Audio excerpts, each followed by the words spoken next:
Hello, আসসালামু আলাইকুম। কি অবস্থা সবার? সবাই কেমন আছেন? আলহামদুলিল্লাহ আপনাদের দয়ায় অনেক ভালো আছি। কিছুদিন ধরে আরিফ বাবাটা অনেক বেশি অসুস্থ ছিল। পাশাপাশি সে একদমই খেতে চায় না। তাই ভাবলাম যে তাকে ডাক্তারের কাছে নিয়ে যাই। এই তো সে তার বাবার সাথে হাত ধরে হাঁটতেছে। আমিও ছিলাম সাথে। মাশাআল্লাহ আলহামদুলিল্লাহ আমার ছেলেটাকে অনেক সুন্দর লাগতেছে। কিন্তু মাশাআল্লাহ বলতে ভুলবেন না। এই তো আমরা ডাক্তারের উদ্দেশ্যে চলে যাচ্ছি। আসলে বাচ্চারা যখন অসুস্থ থাকে তখন আসলে মায়েদের বেশি ভালো লাগে না।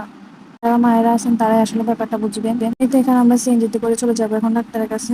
হিলের জন্মের পর থেকে আমরা তাকে ডাক্তারটাই দেখাই। তো আমরা চলে আসছি হসপিটাল। এখন আমরা গাড়ি থেকে নেমে যাব। আহিল বাবাটা অনেক বেশি এক্সাইটেড ছিল, মানে সে যে অসুস্থ সেটা বোঝা যাচ্ছিল না। সে বাইরে আসলে অনেক বেশি খুশি হয়ে যায়। দেখেন তার বাবা কোলে উঠে কেমন করতেছে। এদিকে আহিলের বাবা অসুস্থ ছিল, তাই সে আমাদেরকে বসিয়ে দিয়ে তারপর সে চলে গেছে তার ডাক্তারের কাছে। আমি আহিলকে নিয়ে এখানে ডাক্তারের জন্য ওয়েট করতেছিলাম। একদমই আমার পাশে বসতে চাইতেছিল না, সে দাঁড়ায় থাকতে বা হাঁটতে খুব পছন্দ করতেছিল। তো আমাদের ডাক্তার দেখানো শেষ। জামাইয়ের সাথে বাইরে গেছি, রেস্টুরেন্টে যাবো না তা তো হতে পারে না, তাই তো চলে গেলাম রেস্টুরেন্টে। যদিও আহিল খুব বিরক্ত করতেছিল। এই তো আমাদের খাবার চলে আসলো টেবিলে। যাই হোক, খাবারটা কিন্তু সন্ধ্যাবেলা খেতে ভালোই লাগছিল। আসলে ডাক্তার দেখাতে দেখাইতে আমাদের সন্ধ্যা হয়ে গেছিল। রেস্টুরেন্টটা হসপিটাল থেকে একটু কাছেই ছিল, তাই তো চলে গেলাম। আমাদের খাবার দাবারও কমপ্লিট হয়ে গেছে, এখন আমরা বাড়িতে চলে আসবো।